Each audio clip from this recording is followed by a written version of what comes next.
Okay, so welcome back, and on this one we need to talk about the EQs. So we're gonna talk about the EQ5 and the EQ Plus, and the EQ2 is just a variation of the same thing. And maybe you're thinking, why am I watching a video about an EQ? It's a very simple EQ. And yes, they are, but maybe you don't know all the features. They have kind of a, I wouldn't say hidden, but they have all the features, because maybe the only thing you're using or you're doing with the EQ is just boosting and cutting, and this can do a little bit more than that. And that's what I want to show. I'm not gonna maybe go a lot through all the obvious different sections of the EQ, but I'm gonna show the other ones, the hidden ones. So okay, so I have a tiny dumb track not mastered. Very simple. But in this case, I just want to audition one single instrument. This is a tiny piano, and I'm using the EQ5 in this case. Right. So of course, you get all the obvious controls with the EQ. You can go right here, and you have 5 points. 5 points. That's why it's called EQ5. And on this one, you can cut or you can boost, and depends on what you're selecting. Now, let me just bring a default one. So by default, you get bells.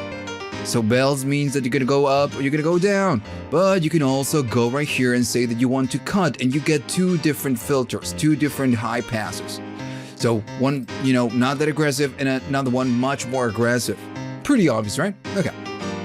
Now, of course, with the first and the fifth, you can go and do a shelf, which is going to be a tiny boost on the lower frequencies or a tiny boost on the high frequencies in this case. But you don't have you get a shelf right here, right? On this ones, you get a bell or you get a notch, so you can just cut or boost.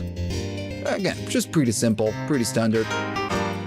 Okay, then of course, if you go right here, maybe select and you do a tiny boost, you can go up or you can go down with these controls. You can go back and you can go forward. And of course, what you can do, since we are using a bell, with this control, you can just make the bell, the Q, narrow or just wide, right? You can also do Control or Command Shift, and it will just do that widening. Again, so far, very simple. I don't want to spend a lot of time on this one because this is very simple to understand. Now, I'm going to go right here and do a tiny boost right here. I'm going to go and just play it, and we can clearly hear that I'm doing a boost on these frequencies. Now, then you get the global. Now, the global amount, what it will pretty much do, it will just kind of is a blend control. If I go all the way down, everything that we are doing right here is not being applied. But if maybe this is too aggressive, I'm going to go and just back this down, back off, and just, get part of that. Again, just so far, very simple. Another thing that you can do with this one, it's a very useful control, is going to be the shift. So I'm going to go right here and make a more narrow cue, right? I'm going to go and play it again. And the shift is going to kind of move this back and forward. So, and we can hear that vowel. So let me just do it a little more obvious. And we can see right here that it's going back and forward. And so far, so simple, so good, right? So what we can do, if we wanted to, we can bring a modulator and kind of modulate that. So I'm going to go and do a classic LFO. I'm going to do OK. And I'm going to say that I want to modulate this. And I'm going to go into positive and negative. And now, of course, we can hear that movement. So we cannot just use it for EQ, but we can use it to create kind of an audio effect.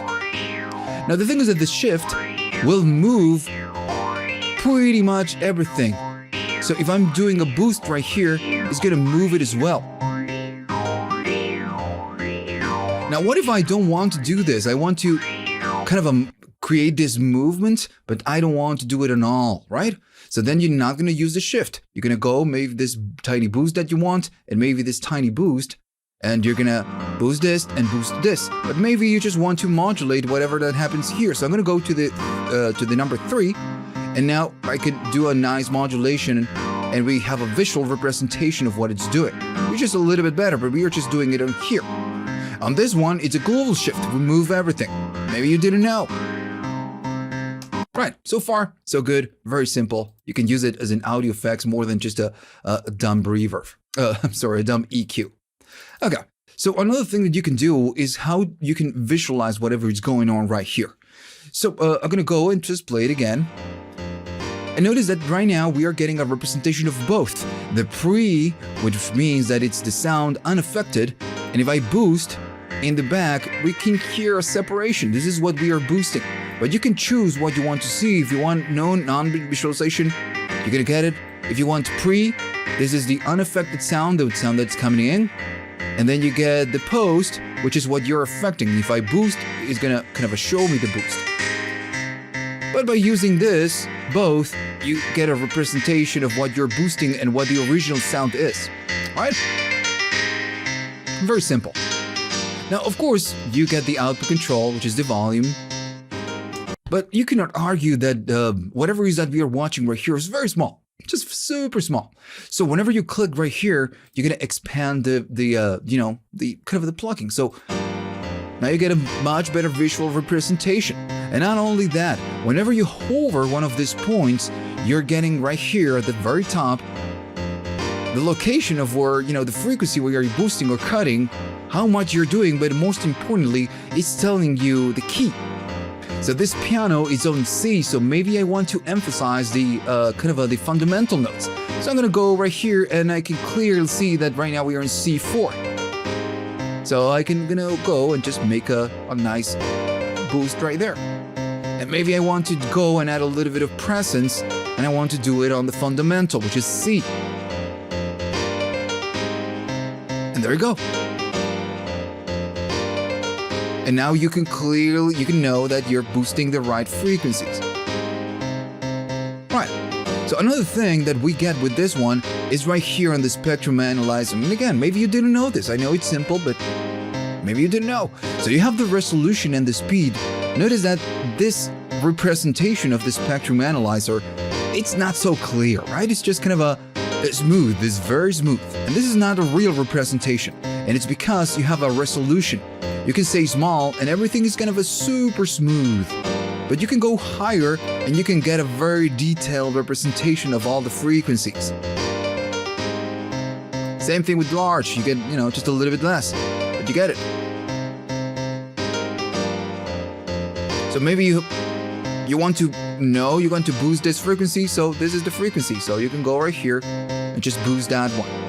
And this is the one you're boosting, and with this one it's just a little bit hard to tell. But that's fine, It depends on how you want to use it. Then you have the speed. Notice that this one is very fast, and it seems all the frequencies and all the tones are moving. Hard to find that. So you have the speed. So for now, if I go very fast, it's gonna be like crazy fast. But I can go to very slow, and I can identify this peak very easily. And what you can do freeze. So freeze, it will kind of add all the frequencies, the new frequencies, and it will just give you a global representation of the peak right here. So you can find the peak and then just go back to whatever it is that you were doing, maybe medium. And again, maybe you didn't know about this, and this is very useful. Just a very useful thing to have on any equalizer. All right, so I'm gonna go right here, and I'm gonna go and set this back to default. I'm gonna go and set it back to nothing. And I'm gonna go to the number 2, which is an ARP. Just a very simple ARP. And in this case, I'm gonna work with the EQ Plus, which is kind of the next evolution of the EQ 5. And this is just a much more complete EQ. This does the same thing, but it's just a little bit more complete. You can do the same things you can do with the EQ 5, but in a little bit more. In this case, you get 1, 2, 3, 4, 5, 6, 7, and in this case, you get 8 points. You don't get 9, but you get 8, which is much better. You can still do cutting or boosting, but now you get more options. If I go right here, notice that I can get a lot of cutting, low cuttings, a lot of different ways of cutting. On the other ones we get 2, and we get different different ways of doing a high cut, and we can put them whatever we want. So if I want to do something like that, we can. Yeah, just right from the start, much useful. Now on these ones we get a bell, but we can do all the other things that we were not able to do with the EQ 5. So right from the start, it's a much much more complete equalizer. Now, at the controls right here at the bottom, you get the same thing, but you get the other one.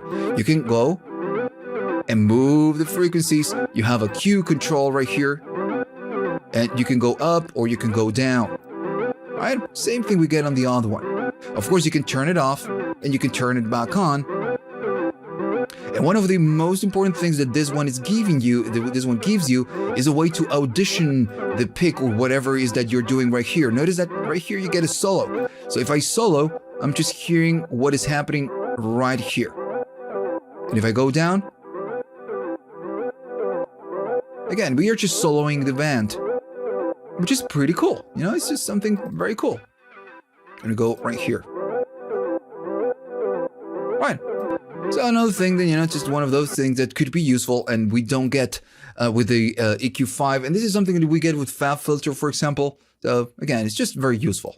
So okay, let me just delete some of these ones because, yeah, we're just not going to use them.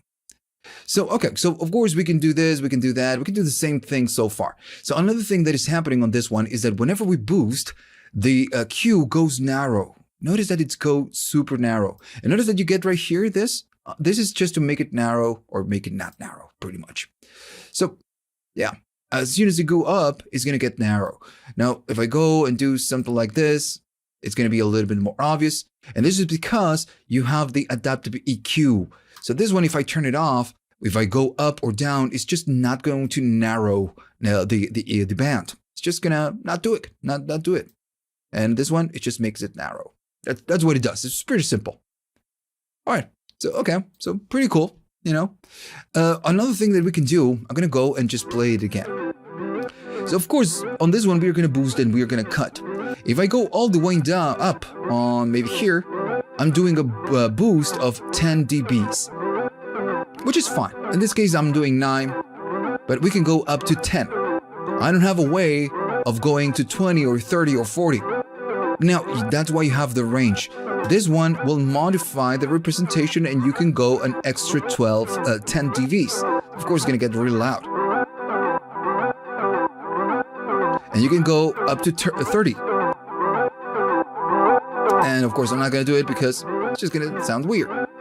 Okay, but you can do that if you didn't know. Now, you know, you can go higher, not just 10 dBs. So another thing, of course, you get is the gain. Right, we had that on the EQ5, and you can do the same thing with it right with the EQ5 with the shift. You can move it up and down, but in this one, notice the difference. We get a visual representation when we move everything up and down, which is much more useful. If I wanted to do right here a modulation, we are gonna get it. So I'm gonna go and just, and there you go. It's pretty simple to understand. Pretty simple, pretty easy. Okay, now all of this is just very useful, but we get a little bit more. So I'm going to go, and I'm going to go right here. Now, as we get on the EQ5, we have the same visualization right here that we get, you know, if we make it big. And we can do the same thing than before. We can do pre or we can do post. In this case, it's pre. In this case, it's post. We can go to the resolution and make it, you know, huge, which is going to be a little bit more detail. And we can go fast, or we can even do the freeze that we did before on the EQ number 5. Now, whenever you expand the view, and you're going to get a visual representation right here of all the bands, so you can adjust them right here. And one thing I didn't show you that you can do with this one, that you can, oops, what happened there? That you can do on the EQ5 as well, is you can detach it. So yeah, you can detach it and make it big or make it small. And this is very useful because you cannot argue that this mode, it's very small. You know, the plugin is very small. It's very hard to find things. So maybe you just can detach it and use it like this, and notice it remembers. And this is just much more useful. Right? Much easier to work with. Okay. Easy enough. So I'm gonna go and just close it, and I'm gonna go back. So let me just do it like this. And notice it goes full screen, or maybe you can just put it right here. That works. And you get, again, the same representation right here of whatever it is that you're boosting or whatever it is that you're cutting. Right here, you get the semitones, you know, you get pretty much everything. So at this point, it's pretty much the same than the EQ5. All right, you get the same thing, but you get one more, or actually two important things. So I'm going to go and not do a cut right here. Just going to go back to default. And maybe I'm going to go, and instead of say huge, I'm going to say medium. And I'm going to go and do medium. Okay. So notice that right here we get something right here that it's kind of the bass that it's the representation of the bass, and we can get until 20 hertz, which is super low, right? Now I go right here, we get a tilt. And notice by default, it's doing a tilt of 4.5. So this doesn't mean, and if you don't know what a tilt is going to be something like this. It's going to be something like this. You can go up or you can go down on that tilt. Now by default, this is doing it, but it's doing it on the spectrum. So it's, notice that this is the real representation because there's no tilt. Now you cannot hear this because these are very low frequencies. But you can see them at least. So this one is going to apply a cut to those, the super highs and the super lows. But if you don't want it, you can disable this. Same thing with the range. This is going to be like, right here. It's this range. You're going to be adjusting the size of whatever it is that you're seeing right here. If I go up, notice that we are not getting more volume, but this one is going to adjust the size because sometimes you're going to be EQing some sounds that are very kind of a low in volume, and the spectrum is going to give you a representation of that. The sound is going to be very low, and I can actually show you this. I can go right here, going to make it really low, and notice that the spectrum is going to give you that representation that's low. And right now I'm just boosting, but if I go to default, we just don't get a lot, it's very small. Let me go right there. So, of course, now what you can do, since this is so small, you can go up and make a better, get a better representation in the spectrum. All right. Now you get one more thing. Let me go back to the original kind of a volume right here. Or maybe something like there. So one of the most useful things we get with some plugins like the Fab filter is the ability to see what is going on other, instances of the same EQ, right? What is happening on different sounds.